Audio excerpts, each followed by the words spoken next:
일군 언론인의 사회에서 언론의 속내와 본질을 알아야 바보 소리 안 듣고 또 당하지도 않습니다. 안녕하십니까. 민동기 김용민의 미디어 토크. 미디어 오늘 편집국장 민동기 기자, 어서 오십시오. 반갑습니다. 네. 지난주에 저희가 이제 목요일 날 녹음을 했어요. 네. 그리고 녹음했다라고 솔직하게 말씀을 드렸는데, 만약에 녹음한 다음 날, 그러니까 방송이 있는 날인 금요일 오전이나 오후에 박근혜 대통령이 하야를 한다든지 이런 상황이 발생하면 우리 녹음 파일 다 날리고 생방송하겠다라고 했는데 생방송은 안 했죠. 예. 저는 이미 예상을 했습니다. 저는 현 정권이 오무 정권이라고. 오무. 5가지가 없다. 네. 오무 정권. 무지, 무능, 무책임, 무공감. 그러니까 남의 아픔에 공감할 그렇죠. 줄 아는 능력이 없는 거야. 네. 그리고 무례. 아니, 보상금에서 장례비를 까라는 총리의 말. 이 얘기 듣고 난 진짜 예전에는 막 화가 났는데 이제는 무섭더라고요. 이 돈에 미친 인간들이.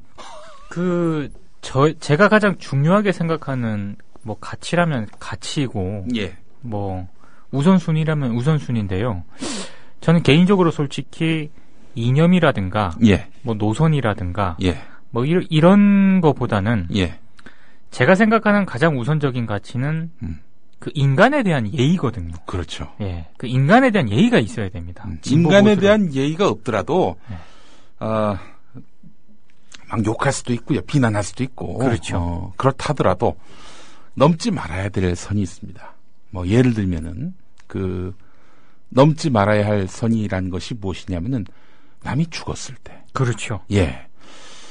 혹은, 남이 아주 정말 어마어마한 변고에 닥쳤을 때는 최소한 공감하지 못하더라도 침묵할 수는 있어야 된다는 건데. 그렇죠. 지금, 언론들도 오무입니다. 염치, 양심, 품위, 자존심, 저널리즘. 없어요. 없습니다. 대한민국의 이른바 주류 언론에 종사하는 사람들. 지금 마이크 잡고 막 취재 현장 누비는 이런 인간들 중에 염치, 양심, 품위, 자존심, 저널리즘 이거 갖춘 사람 몇이나 있을까? 미디어 오늘을 보면서 느낀 겁니다. 네. 아주 그냥 대놓고 정권의 나팔수임을 자임하는. 그래도 옛날에 50 시절에 1983년 9월 1일 그 사건 났잖아요. 칼기 네. 폭파 사건. 네. 그 어마어마한 수많은 사람들이 죽은 그 사건이 발생한 첫날 KBS 9시 뉴스는 전두환이가 청진동인가 거기서 물청소 지도하시는 거 그걸 첫 뉴스로 네. 했다는 거 아닙니까? 그게 사실은 KBS 민주화 운동의 촉발점이었어요. 땡전 뉴스에 대한 어떤 성찰이 시작된 시점이 바로 1983년 9월 1일이었는데요. 자, 그런 1983년 9월 1일 그 오목했던 전두환 정권에도 그래도 염치라는 게 있어가지고 네. 우리가 국민들에게 이런 뉴스를 전해야 되는가? KBS 내부에서 자조와 분노가 쏟아져 나왔는데 이제는 그런 게 없나 봐. 있긴 한데 네. 예전만큼의 어떤 열이라든가 예. 그런 것과는 상당히 좀 차이가 있죠. 네. 그러니까 사회나 언론 환경이 많이 좋아졌다라고 얘기는 하지만 그런 하드웨어적인 그런 어떤 진일보함에 비해서 예. 소프트웨어라든가 언론의 기본이라든가 저널리즘의 어떤 기본 이런 부분은 오히려 굉장히 더 약화되거나 후퇴하지 않았나 이런 생각이 좀 많이 들고요. 예. 가장 많이 들었던 얘기 중에 하나가 삼풍백화점이 그런 어떤 참사가 발생한 지 수십 년이 지났는데 네. 그때나 지금이나 예. 정부의 어떤 대처 그리고 언론의 어떤 행태 그대로다. 예. 제가 기억을 더듬어 봐도 그랬던 것 같습니다. 예. 그때나 지금이나 도대체 우리 사회와 우리 언론이 무엇이 과연 달라졌는가? 예. 저는 좀 이런 생각이 좀 많이 들면서 예. 좀 회의가 많이 드네요. 요즘 따라. 자, 광고 듣고 와서 본론 시작하도록 하겠습니다. 지상철 조합원 신청 광고입니다. 강화대교 앞에서 개념 부부가 만드는 개념 곰탕 연지연 곰탕. 연지연이란 가마솥의 장작불로 온종일 구워내는 곰탕을 서로 나누어 이어지는 인연이란 뜻입니다. 연지연 곰탕이 민주주의를 열망하는 조합원 여러분과 국민의 건강을 책임지겠습니다. 곰탕 포장 판매는 한 팩 800g에 7,000원이며 7팩 이상은 무료 배송으로 드립니다. 연지연 곰탕은 강화대교 입구에 위치해 있습니다. 단체 주문 예약 및 포장 주문 전화번호는 010-7252-1114, 010-7252-1114, 031-989-9968. 조합원 단체 예약은 10% 할인해드립니다.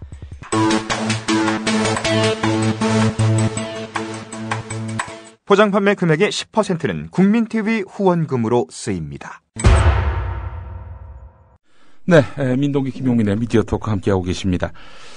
자, 오늘 민 국장님 어떤 소식 첫 뉴스로 준비하셨습니까? 조윤호 기자가 예. 좀 전에 예. 최근에 이제 올린 그런 기사인데요. 예. 한국 선주협회라고 아시죠? 선주협회. 네. 배 주인들 협회인가? 그렇습니다. 이번 그 세월호 사건이 터지면서 예. 정관계 어떤 비리 의혹의 어떤 핵심으로 떠오른 그런 협회인데요. 예. 이 협회가 언론 쪽에 굉장한 또 로비를 한 정황이 좀 포착이 됐거든요. 근데 지금 문제가 뭐냐면, 예. 문화일보를 보신 분은 아마 좀 아실 텐데, 문화일보가 4월 30일자 일면 기사로 보도를 한 내용이 있습니다. 예. 이게 무슨 내용이냐면은, 예. 여야 의원들이 예. 한국 선주협회 지원으로 지난 2009년 이후에 매년 외유를 해온 것으로 드러났다. 예. 이런 내용입니다. 근데 왜 이게 문제냐면, 예. 이 해운 비리의 중심에 관료와 마피아, 이른바 그 관피아라고 하죠. 그렇죠. 이 관피아가 떠오르면서 예. 그 핵심에 또 예. 한국 선주협회가 떠올랐거든요. 예. 그러니까 이런 협회의 어떤 지원으로 여야 의원들이 이 외유를 다녀왔다. 그것도 2009년 이후 매년. 예. 이거는 뭔가 좀 문제가 있는 거 아닙니까? 특히 여당 의원 5명이 갔다 온 걸로 알려졌잖아요. 그렇죠. 문화일보 보도가 또 그런 내용이었네요. 그렇습니다. 예. 상당히 긍정적인 보도였습니다. 그렇죠. 이런 있어서는 안 되는 일이 좀 발생을 해서. 긍정적이라 함은 이 권력을 감시하고 그럼요. 이렇게 부당한 결탁이 있는지 이렇게 집중적으로 모니터하는 언론의 자세로서 참 좋았다. 이런 얘기 아니겠습니까? 그렇습니다. 근데 긍정적인 보도였으나 예. 문제가 있습니다. 뭐가요? 보도를 할 거면 예. 다 까야 되는 거 아니겠습니까? 그렇죠, 당연히. 모든 의혹이 있으면 다 까야 되는데. 그렇다면 여당 의원 5명뿐만 아니라 누군가가 또 선주협회로부터 로비를 받은 게 있다? 아니, 같이 이 여당 의원들뿐만 아니라 같이 간 분들이 또 계시는데 네. 문화일보는 예. 딱 그거는 빼고 보도를 했습니다. 같이 간 분들은 누구예요? 누구냐면 예. 언론인들입니다. 언론인들? 언론인들이 그럼 혹시 문화일보도 갔어요? 근데 만약에 문화일보에 소속원도 여기에 포함이 돼 있다면은 이건 진짜 모렴치 정도가 아니라 파렴치지, 파렴치. 그래서 저희가 예. 문화일보가 과연 포함이 됐을까? 예.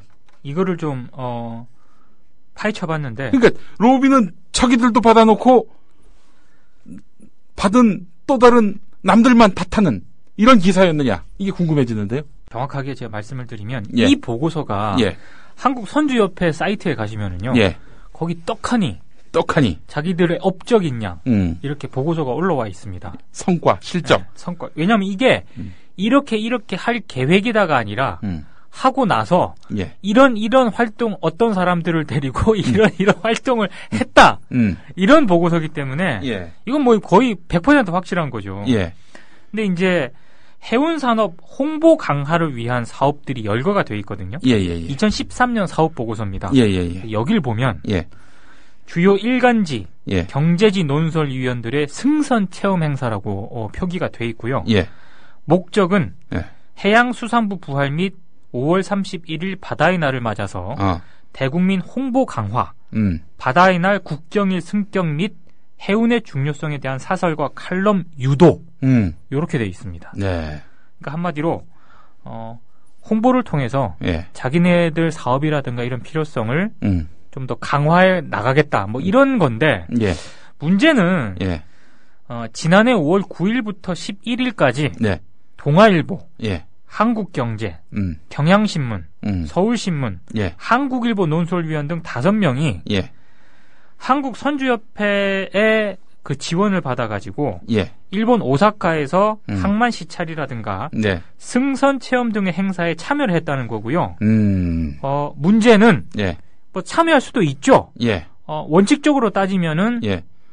자기 돈 들여서 해야지. 그렇죠. 그렇게 가는 게 맞습니다만 예. 뭐 갔다 와서 네. 뭐 언론인으로서의 어떤 양심에 부끄럽지 않은 그런 기사를 뭐 기사나 칼럼을 썼다면 네. 저는 개인적으로 뭐 반대를 합니다만 예. 뭐 그 정도 뭐 이해는 해줄 수 있다고 봅니다. 그런데 크게 문제 삼을 일은 아니다. 아니 문제를 삼아야 되는데 예. 저는 인간적으로 이해해줄 수 있다 이런 입장이거든요. 예. 근데 문제가 있습니다. 예. 이 행사 이후에 동아일보, 한국경제, 한국일보에는 관련 칼럼이 실렸는데 네. 철저하게 한국선주협회의 이해관계에 그런 이해관계를 반영하는 듯한 그런 어떤 논설위원들의 기명 칼럼이 실렸어요. 네. 이건 좀 문제라는 거죠. 특히 뭐 고두현 한국경제 논설위원 같은 경우에는 예. 지난해 5월 28일자인데 예. 해운사들이 불황과 자금난 때문에 예. 새 선박 주문조차 못하는 실정이다. 금융 부담까지 겹쳐서 이중고를 겪고 있지만 예. 똑 부러지는 지원 대책은 나오지 않고 있다면서 정부의 지원을 촉구하는 예. 상당히 좀 여러 가지 앞뒤 정황을 봤을 때 예. 조금 논란이 여지가 좀 충분한 그런 칼럼이었는데 예. 저희가 이제 전화를 했습니다. 예. 조윤호 기자가 직접 전화를 했는데 예. 이런 얘기를 하십니다. 그러니까 선주협회를 일방적으로 편들어주는 그런 분위기가 아니었고 예. 안 써도 되는 분위기였다. 외유성으로 쓴 칼럼이 아니다. 예. 이렇게 해명을 하고 예. 또 어떤 분들은 자기 소신에 따라서 쓴 칼럼이다. 이렇게 얘기를 하시는데 네. 제가 봤을 때는 과연 그런가?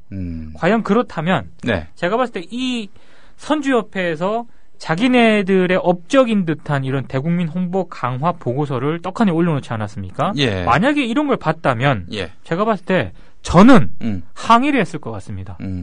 제가 만약에 당사자였다면 예. 이게 뭐냐? 예. 근데 그런 얘기는 아직 듣지를 못했고요. 예. 그리고 제가 궁금했던 것 중에 하나가 예. 그때 논설위원급 중에 네. 경향신문과 서울신문도 있었습니다. 근데 안 썼어요, 두 해당사는. 네. 그래서 우리가 그 두 해당사에 대해서 좀 취재를 해봤는데, 예. 누가 썼는지 모르겠다면서, 예. 당시 뭐 그래가지고, 그러니까 누가 그때 갔다 왔는지 모르겠다라고 얘기를 하면서, 네. 조금, 우리가 부탁을 하니까 자기네들도 잘 모르겠다고. 그래서 예. 이제 왜 안 썼는지에 대한 입장은 듣지를 못했어요, 안타깝게도. 근데 안 쓴 이유는 또 나름대로 저는 있다고 생각을 합니다. 뭐, 쓸 가치가 없어서 안 쓴 걸 수도 있죠, 뭐. 뭐 저도 그렇게 생각을 하는데, 여기는 이제 제가 지금까지 말한 거는 논설위원급이잖아요. 네. 근데 앞서 문화일보가 포함이 됐느냐 얘기를 하셨잖아요. 예, 예. 전혀 안 됐다라고 또 얘기를 할 수가 없습니다. 그래요. 예. 왜냐하면 예. 한국선주협회가 예. 2010년 4월 예. 논설위원급 정도는 아니지만 기자들 23명을 데리고 중국을 갔다 왔거든요. 중국을? 예. 2010년 4월 9일부터 10일 1박 2일 동안인데 예. 특별 세미나 명목으로 행사가 열렸는데 예. 이 행사에 예. 문화일보, 예. 연합뉴스, 한국일보, 국민일보, 뭐 YTN, 한국경제, 한국경제, 서울경제, 아시아투데이 이데일리, 머니투데이, 아주경제, EBN 이런 기자들이 참석을 한 걸로 돼 있습니다. 그러니까 아니 나라 밖으로 그 선주협회 돈으로 갔다 왔다. 외유성 해외 시찰 이거 틀린 말이에요? 아니죠. 그러면 쥐들도 외유성 그 시찰을 한 거네. 그렇습니다. 문제는 또 뭐냐? 예. 갔다 왔잖아요. 예. 갔다 왔는데 2010년 12월 8일부터 11일까지 예. 싱가포르를 또 기자들을 데리고 또 다녀왔어요. 한국 선주협회가. 중국 청도에 이어서. 예. 근데 이때에도 예. 문화일보가 있습니다. 문화일보가 있었어. 이때 12월 달에는 예. 문화일보, 중앙일보, 한국경제, 서울경제, 뭐 파이낸셜 뉴스, 아시아경제, 아주경제, 연합뉴스, 머니투데이, EBN. 예. 그러니까 제가 보니까 예. 문화일보, 한국경제, 뭐 연합뉴스 요런 데는 자주 가시는 것 같습니다. 제가 보니까. 아니 그러니까 선주협회가 봤을 때 이 문화일보를 어떻게 보겠냐 이거야. 아니 받아 처먹을 때 다 처먹으면서 이 양아치들 봐라. 아니 여당 의원 5명 시찰한 거 갖고 외유성 시찰? 그거 갖고 시비를 걸어? 이런 양아치가 다 있어. 선주협회 이렇게 생각할 거 아니에요. 근데 예. 제가 이제 여기서 팁을 하나 드리는데 예. 이게 자료가 예. 혹시나 예. 뭐 따로따로 이렇게 돼 있어가지고 이게 뭐 빠뜨렸거나 이랬을 수도 있지 않겠습니까? 그죠. 문화일보 기자가 그렇죠. 기사를 쓸 때 우리 기자도 갔는지 모니터할 수 없는 또 다른 문건에서 여당 의원 5명이 갔다 왔다. 그렇죠. 이걸 발견한 거라면은 문화일보가 참 실없는 언론에 그치는 건데. 네. 근데 뭐냐면 예. 그 문화일보가 보도한 2013년 사업 보고서에 따르면 예. 이 보고서 99페이지에 문화일보가 보도한 이 여당 의원들의 외유성 시찰 내용이 있습니다. 예. 근데 그 바로 다음 페이지를 넘기잖아요. 바로 다음 페이지야? 바로 다음 페이지를 넘기면 일간지 경제지 논설위원들이 승선 체험을 했다는 내용이 있어요. 그 얘기는 뭐냐? 예. 다 뒤져보면 예. 다 있다는 건데 제가 봤을 때 예. 언론인들이 포함이 돼 있고 예. 거기에 또 문화일보 기자들이 또 있잖아요. 예. 계속 뒤져보면 예. 그래서 재발에 찔려서 그 언론인들은 딱 빼고 조직이 좋은 그런 국회의원들만 조진 게 아닌가. 이거 안 되지. 물론 국회의원들이 잘한 건 결코 없지만 선주협회가 옳은 일을 한 건 아니지만 문화일보 이러면 안 되지. 최소한 자기들이 연루된 일인데 이거는 자기들은 아닌 것처럼 제가 이런 식으로 나오면 이건 양아치란 소리 듣지. 제가 봤을 때 정말 솔직하지 못한 언론이고요. 누구나 다 아는. 왜냐? 이런 기사를 쓰잖아요. 예. 저도 이런 기사 써봤지만 예. 보고서 다 뒤집니다. 그렇죠. 처음부터 끝까지 다 뒤지고 거기서 건질 만한 내용 없는지 다 봅니다. 예. 그게 기자의 기본 역할이거든요. 예. 근데 분명히 이것은 알고도 뺐다. 알고도 뺐다. 이게 문제가 되니까 국회에서 약간 논란이 됐었어요. 그래서 국회 쪽에서도 조금씩 얘기가 흘러나오기 시작을 했는데 이상하게 다른 매체에서는 안 쓰더라고요. 네. 그래서 이게 왜 안 썼을까 생각을 해보니까 자기들도 있으니까 여러 매체가 걸려있더군요. 그래요.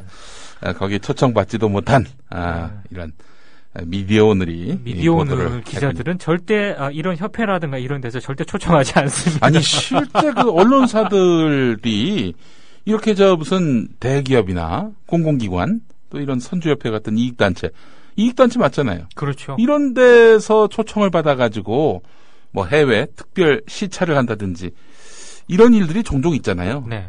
종종 있는 게 아니라 제가 알기로 많이 있는 걸로 알고 있습니다. 이런 거 거부해야 마땅한 거 아닌가요? 저는 당연히 거부를 해야 된다라고 생각을 하고요. 그 대상이 결국 나중에 비판의 대상이 될 수도 있는 건데 이 사람들한테 뭘 받는다? 아무리 좋은 취지라도 그건 아니지 않나 싶은데 그 가이드라인 있는 회사 없어요? 제가 알기로 가이드라인까지는 정확하게 모르겠는데 KBS가 뭐 정영주 사장 때라든가 이런 때 뭐 3만 원 이상 뭐 이렇게 식사 대접 뭐 이런 거를 금지 뭐 자제한다 이런 내용을 포함한 그리고 어디 외부 출장 갈 때도 비슷한 어떤 그런 가이드라인 비슷한 걸 만든 게 있다라고 얘기는 들었는데 그게 어느 정도 강제성을 띠는 건지는 정확하게 일단 모르겠고요. 저는 개인적으로 흔히 말하는 대통령이 해외 순방 갈 때 청와대 출입 기자들이 따라가지 않습니까? 근데 일부 언론사 정도만 비용의 반 정도를 부담을 하고 아직도 다수의 언론사들이 정부 지원으로 간다고 알고 있거든요. 그러니까 그런 관행부터 제가 봤을 때 언론들이 좀 벗어나야 됩니다. 예. 제가 알기로는 해외 언론은 예. 거의 다가 자비 부담으로 가는 걸로 알고 있고요. 네. 특히 이 얘기는 직접 들은 얘기인데 예. 그냥 모 대기업이라고 얘기를 하겠습니다. 예. 모 대기업에 있는 그 홍보 담당자로부터 들은 얘기인데 해외 이런 그 대기업들은 네.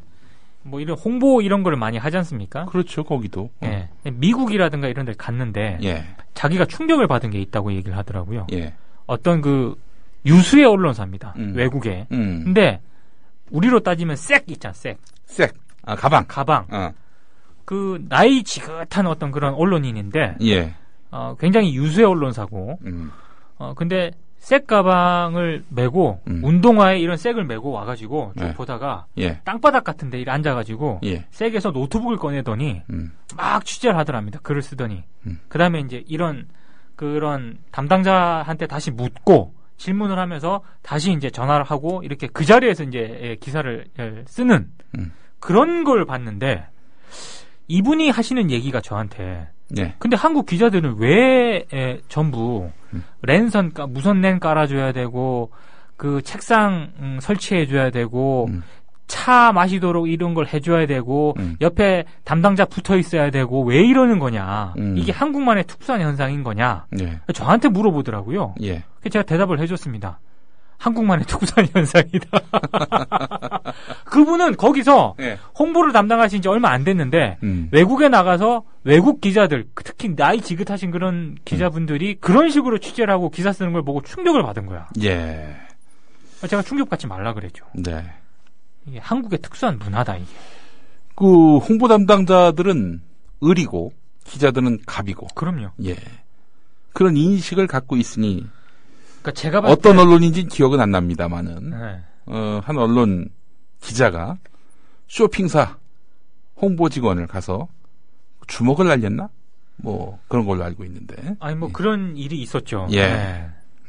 그런 일이 또 있어가지고 어디서 그런 걸 배워가지고 그 나쁜 짓을 하고 다녀? 뭐 기자가. 아무튼 뭐 예. 한국 언론을 보면 예. 여러 가지로 좀 아직 좀 개선돼야 될 이런 문제들이 많은데 이제 뭐든지 그 이른바 권력을 쥐고 있으면은 자기는 갑이고 상대는 을이고 이런 인식들이 있어요. 그렇죠. 그래서 을인 사람들이 항상 갑이 되고자 이렇게 애를 쓰기도 하고 말이죠. 네.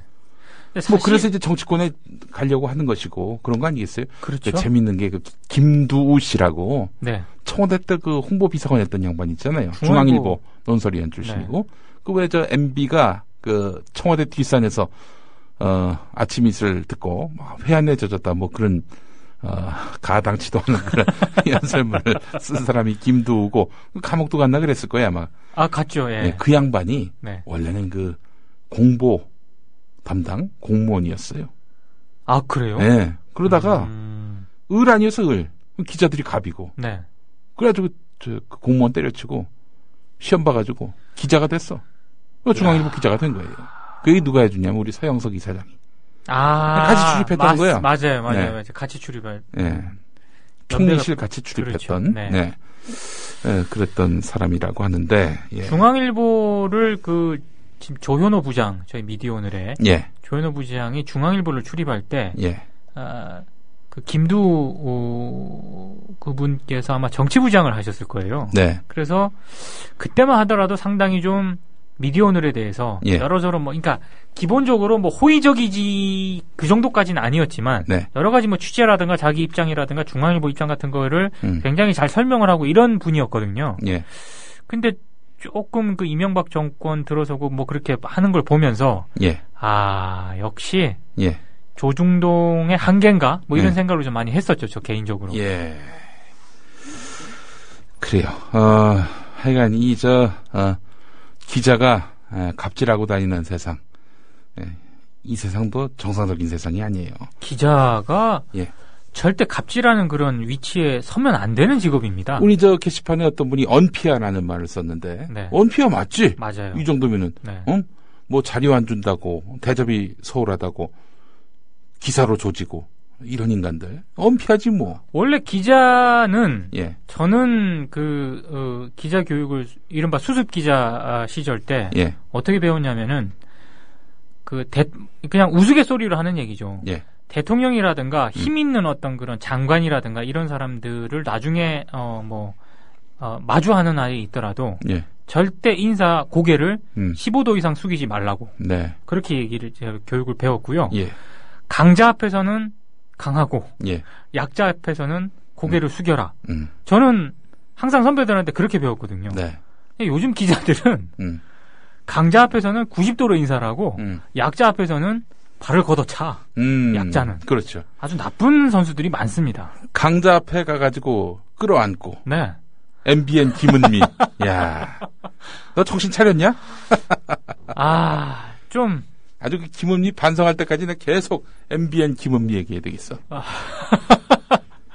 아니, 기자가 대통령 끌어안는 게 어딨어, 기자실에서. 미친 짓이지, 그게. 뭐 하는 짓이야, 그게. 기자가. 아니, 끌어안는 아니, 난 몰래 하면 뭐 누가 뭐래. 그렇죠. 다 보는 앞에서 그게 무슨 짓이야, 그게. 다른 기자들도 다 있고 카메라도 다 있는데. 예. 이게 바로 그게. 바로 이 대한민국의 청와대 출입하는 언론들의 현주소야.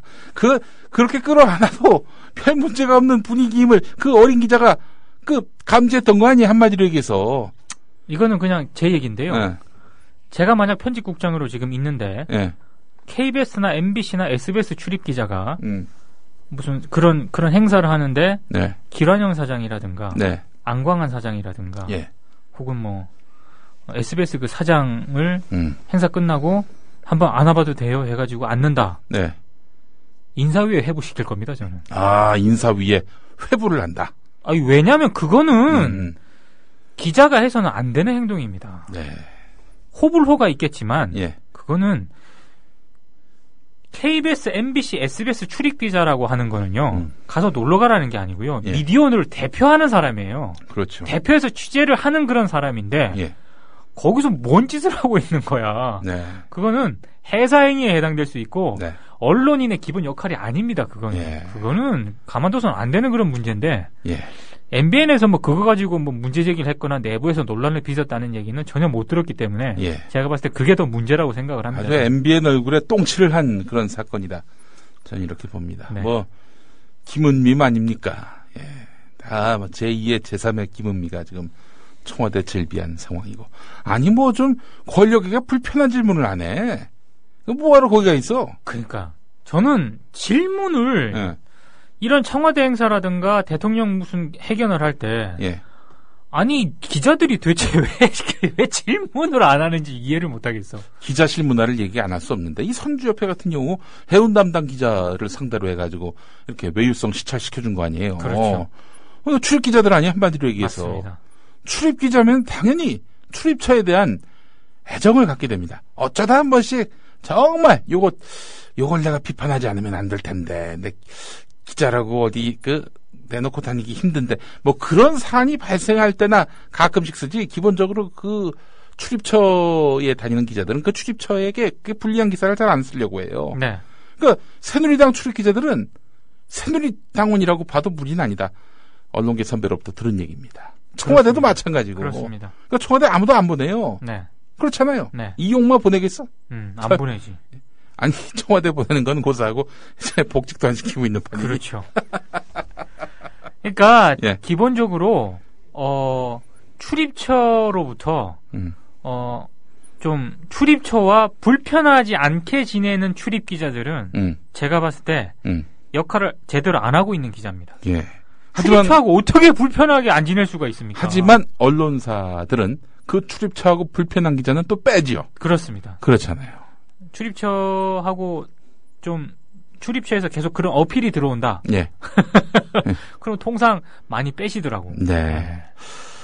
국민TV는 그래서 이제 출입 기자 등록은 합니다. 왜 정보를 얻어야 되니까. 네. 하지만 거기 상주해가지고 그 사람들하고 어울린다든지 밥술 나눠 먹는다든지 이런 일 없습니다.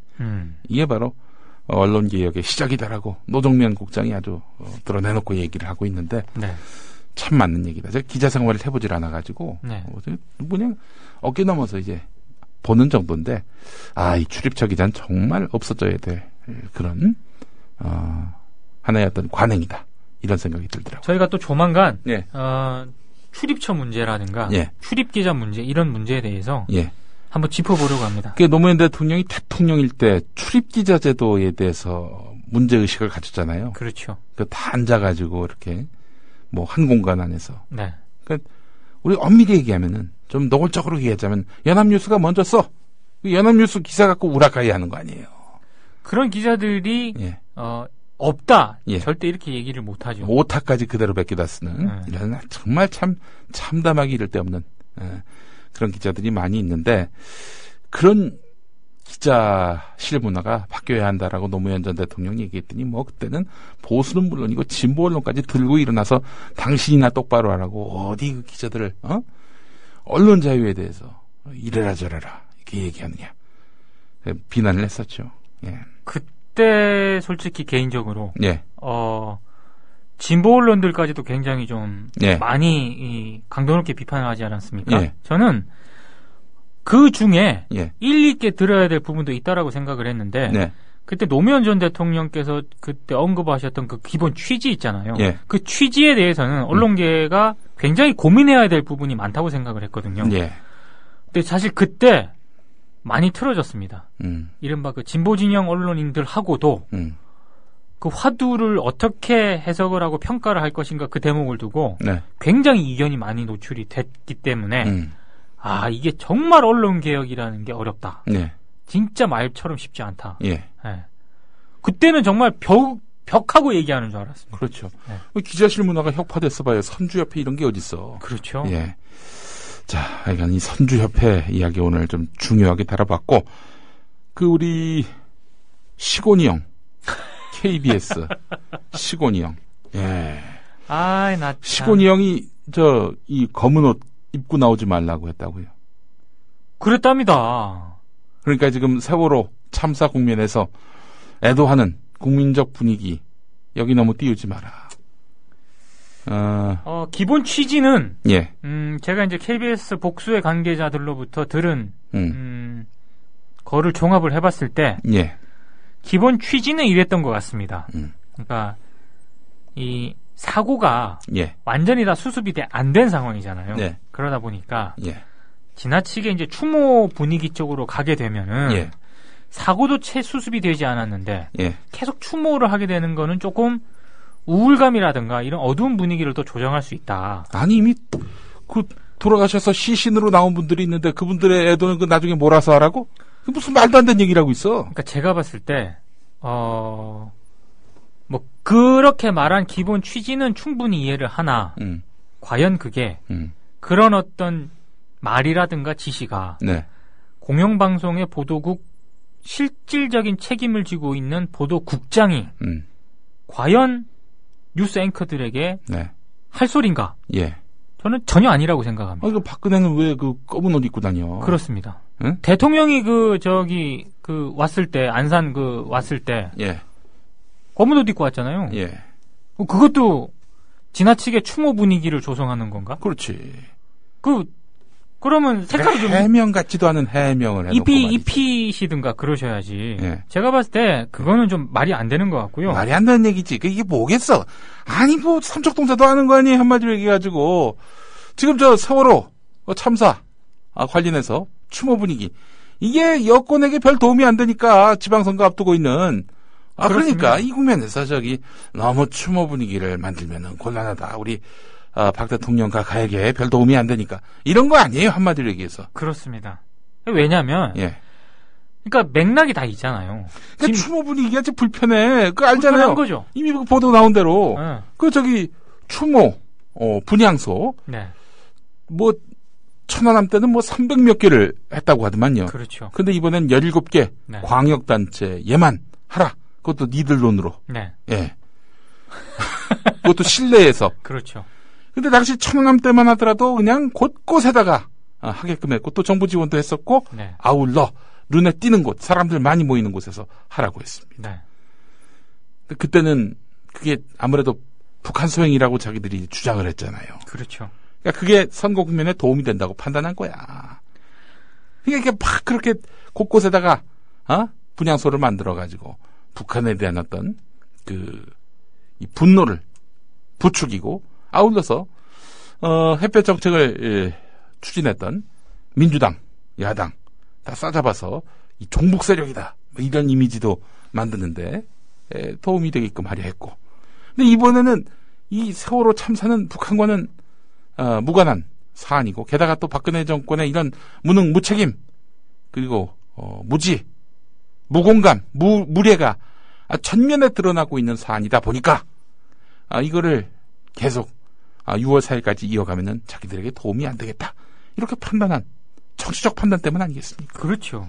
더더군다나 KBS가 세월호 참사와 관련해서 예. 보도를 제대로 했으면 예. 그나마 덜 욕을 먹었을 텐데 예. 보도도 제대로 하지 않는 데다가 예. 아니 기본적인 제가 봤을 때 제가 아까 말씀드렸지 않습니까? 예. 인간에 대한 예의. 이건 뉴스 진행자들이 실종자 가족들하고 유족들에게 표할 수 있는 최소한의 인간에 대한 예의입니다. 그렇죠. 그거를 갖다가 이런 식으로 자꾸 정치적으로 그렇게 해석을 하면서 갖다 붙이면 예. 뭘 어떻게 하라는 소리입니까? 이거를 보도 책임자가 이런 식으로 얘기했다는 것 자체에 대해서 저는 참 정말 KBS 세노조나 이런 데서 성명을 냈는데요. 네. 저는 이게 딱 와닿습니다. 아까 김영민 PD도 얘기했지만 무공감 얘기했죠. 네. 공감 능력이 결여됐다. 이렇게 명시를 했거든요. 예. 맞습니다. 이거는 제가 봤을 때 예. 정말 그 사람과 인간에 대한 공감 능력에 조금 문제가 있지 않나 이런 생각이 좀 듭니다. 자, 누차는 얘기지만은 남의 아픔에 공감할 줄 모르는 사람들은요, 사이코패스 또 소시오패스가 될 예. 것이고요. 이런 사람들이 권력을 잡는 순간 그 권력은 흉기가 된다라고 말씀을 드렸죠. 요즘 여실히 그걸 우리가 확인하고 있고 몸소 체험하고 있습니다.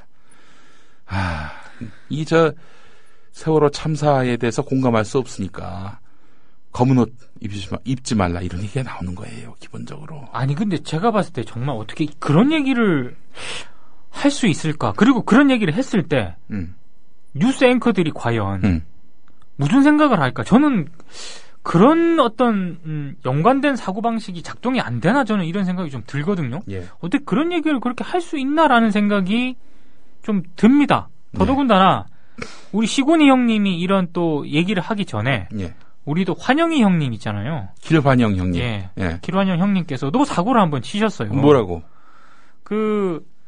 그때 지난 일요일인데, 그러니까 정확하게 얘기하면 이제 지난 일요일은 어제 이번 주고, KBS가 이번 세월호 사고 관련 특별 생방송을 한번 하려고 했었어요. 그게 이제 당신 곁에 우리가 있습니다. 이거를 좀 원래는 좀 펼쳐서 네. 쭉 하려고 했었는데, 예. 요거를 예.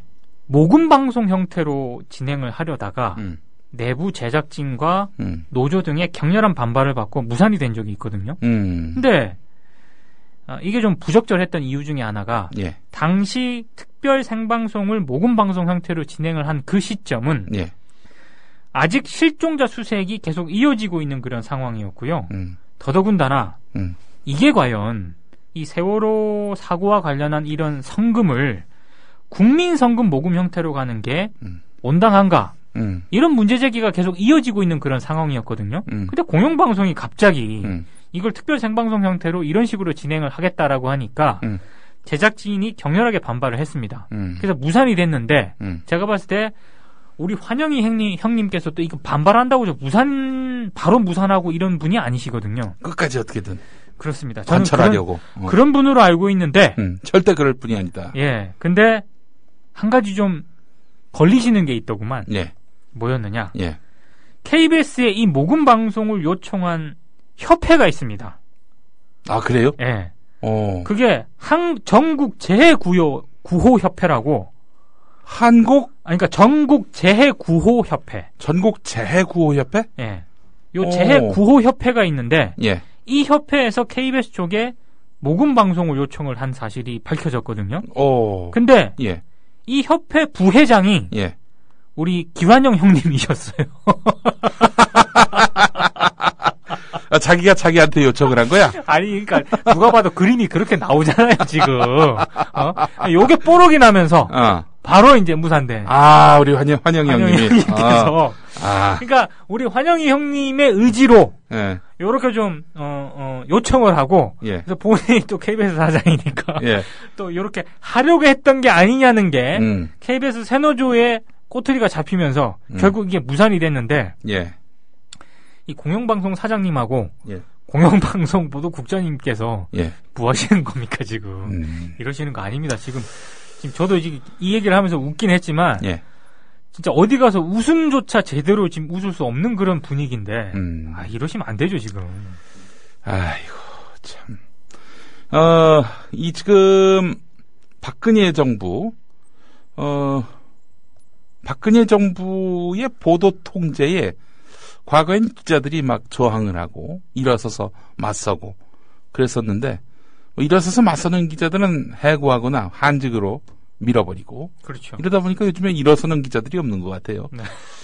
자, 지금 앞서 얘기했지만은 스스로 나팔수 시녀가 돼버린 이 언론의 그 현실. 그러니까 길환영, 김시곤 이런 사람들이 목소리를 내고 있는 거 아니겠어요? 그렇습니다. 지금 박근혜 정부 보도 통제 여기에 언론들이 적극 호응하고 있다라는 이야기들이 나오고 있는데 요즘에 박근혜 책임론은 사라지고 유병헌 책임론만 나와요. 아니 그러니까 이 정확하게 그 지난달 28일입니다. 4월 28일.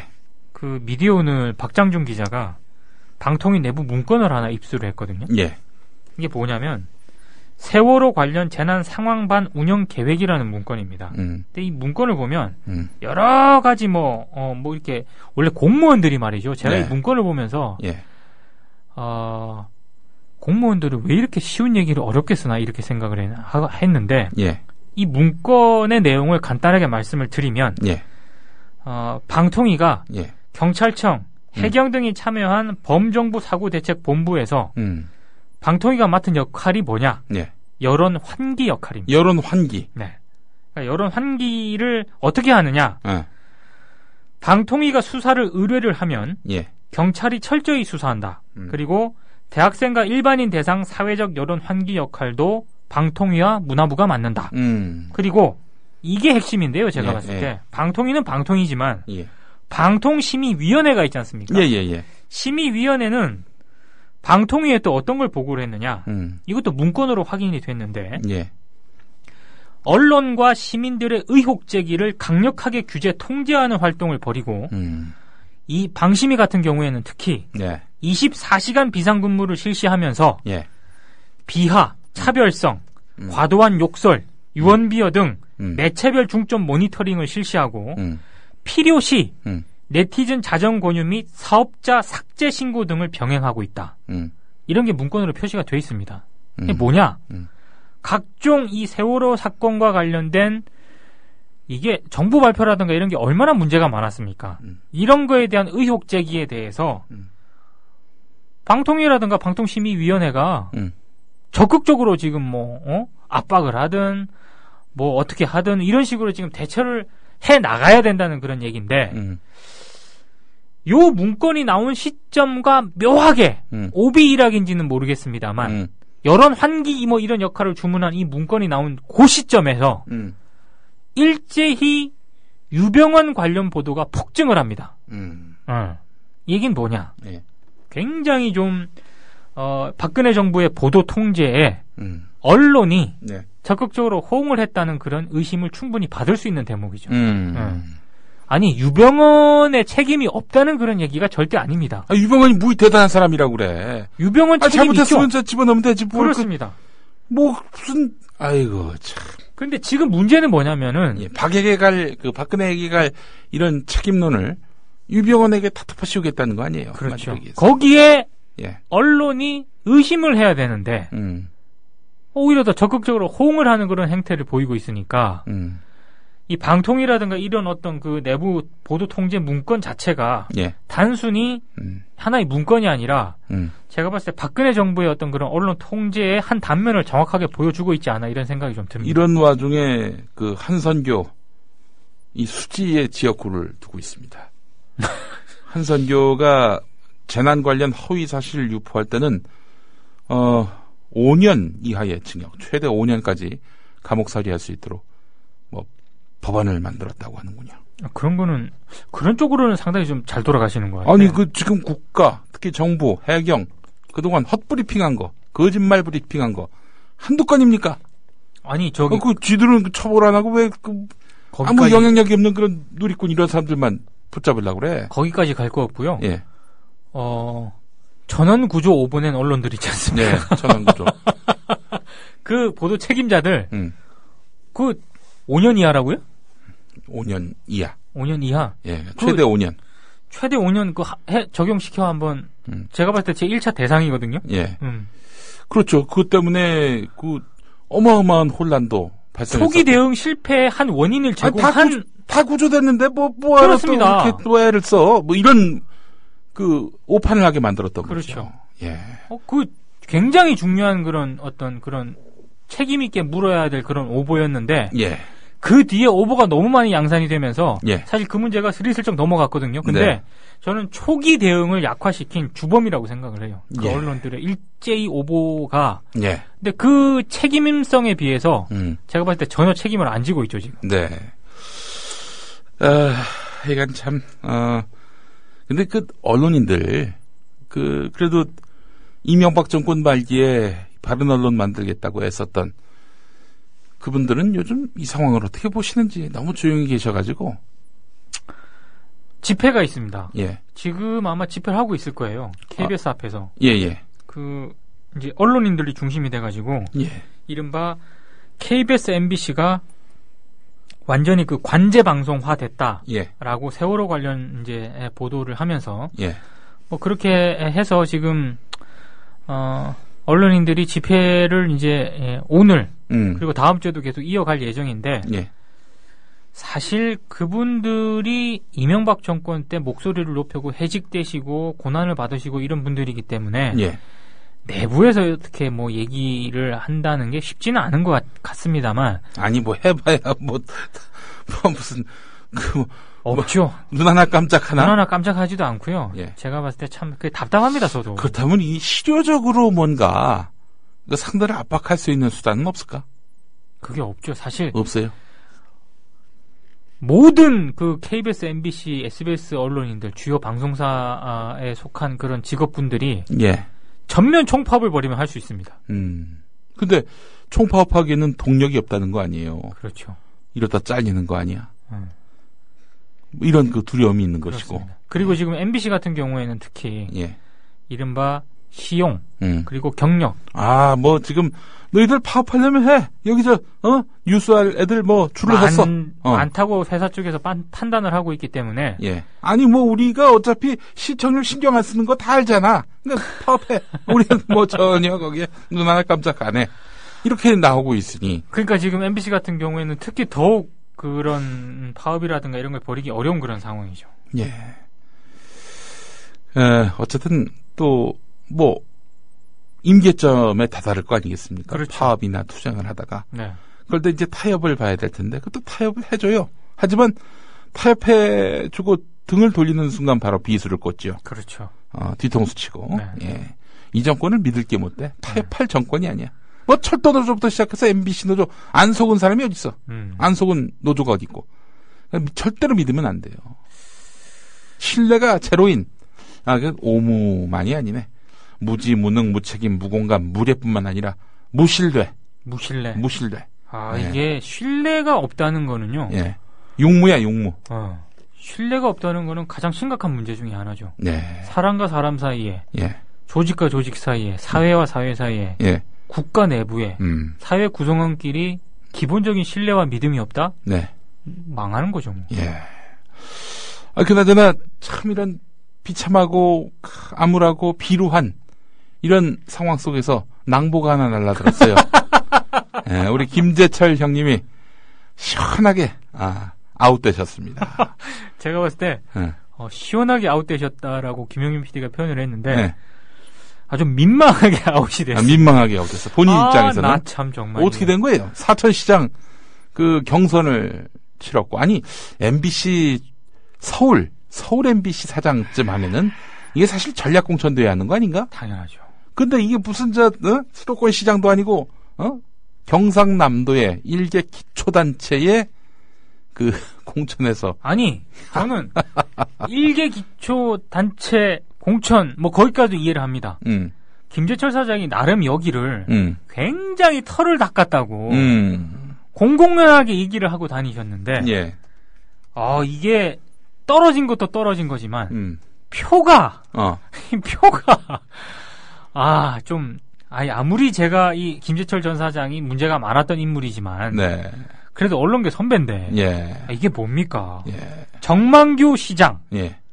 현 시장 1081표 그러니까 당원 선거 50% 그리고 여론조사 50% 방식으로 진행이 됐거든요. 예. 근데 정만규 현 시장이 1081표로 1등. 1등. 예. 그다음에 725표를 얻은 분이 계십니다. 차상돈 후보. 우리 이제 김재철 형님이 3위를 기록을 했는데 예. 몇 표냐? 예. 96표. 상당한 선전. 반전을 기대해 달라는 멘트를 뭐 몇 번 날리신 걸로 알고 있는데 96표. 정만규 시장 현 시장은 1081표. 2등이 725표인데. 예. 96표. 100표를 못 넘기셨어요. 어허. 이게 좀 뭔가요, 이거? MBC 사장할 때 그렇게도 그 고향 사람들 많이 챙겼다고. 그럼요. 기자들 앞에서 얼마나 깔때기를 댔습니까. 그야말로 사천사랑의 화신이 됐는데, 아이콘이 됐는데, 그런데 이제 이렇게 아주 비참하게, 참혹한 결과가 나오게 됐네요. 그렇습니다. 그렇게 김재철 형님 빼놓고는 김재철의 측근인 사람들은 아주 잘 나가요. 지금 MBC를 장악을 했죠. 예, 심지어 배현진까지. 그렇습니다. 예. 일단 사장님부터 일단 그렇고. 예. 또 이진숙 보도본부장. 다 잘 나가는 그런 분 아닙니까? 예. 지금 어지간한 본부장들이 예. 다 김재철 전 사장 때 잘 나가셨던 그런 분들입니다. 심지어 김재철 변호인까지 잘 나간다면서요. 그러니까 이 김재철 변호인이 예. 지금 MBC가 법무저작권 부장을 채용을 하려고 하거든요. 예. 근데 지금 김재철 씨 변호를 담당하고 있는 변호사가 있습니다. 근데 이분을 이 법무저작권 부장으로 채용을 하려고 한다. 어허. 그러니까 김재철 전 사장님 빼고 우리 재철이 형님 빼고는 모두가 다 행복해. 승승장구하고 계십니다. 근데 지금 우리 재철이 형님만 지금 재철이 형님만 지금 아주 우울해요, 이 형님만. 100표를 못 넘기고 3위로 탈락을 하시는. 근데 이 형님 이제 뭐 하나 앞으로?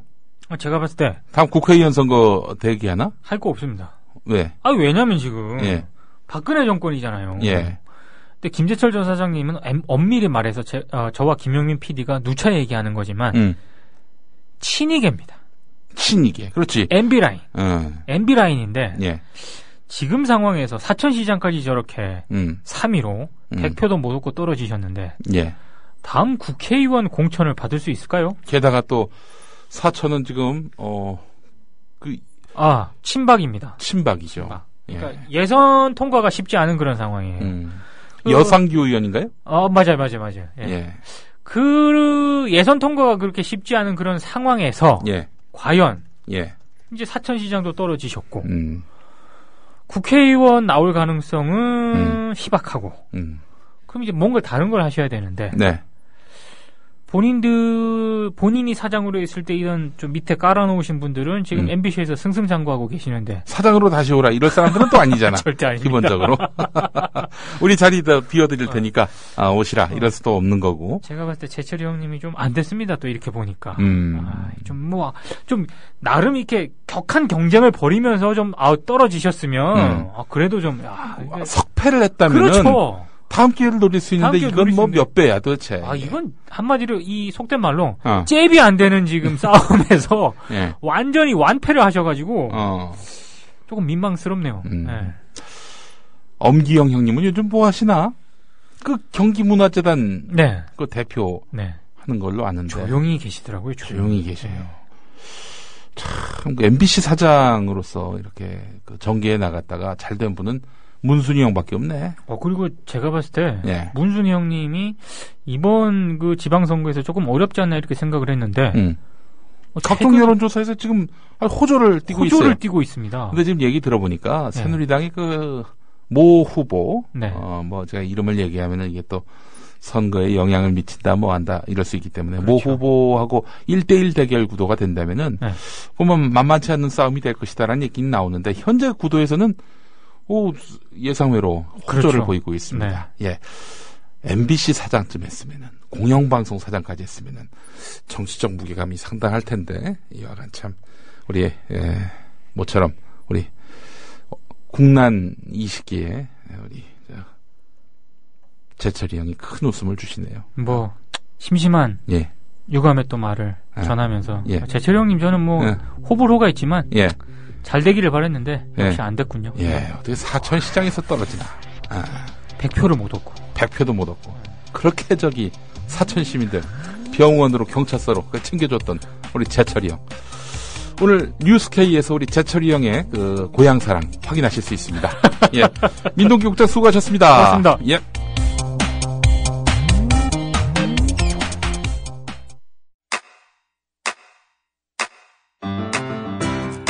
국민라디오 지지하는 4가지 방법 아시나요?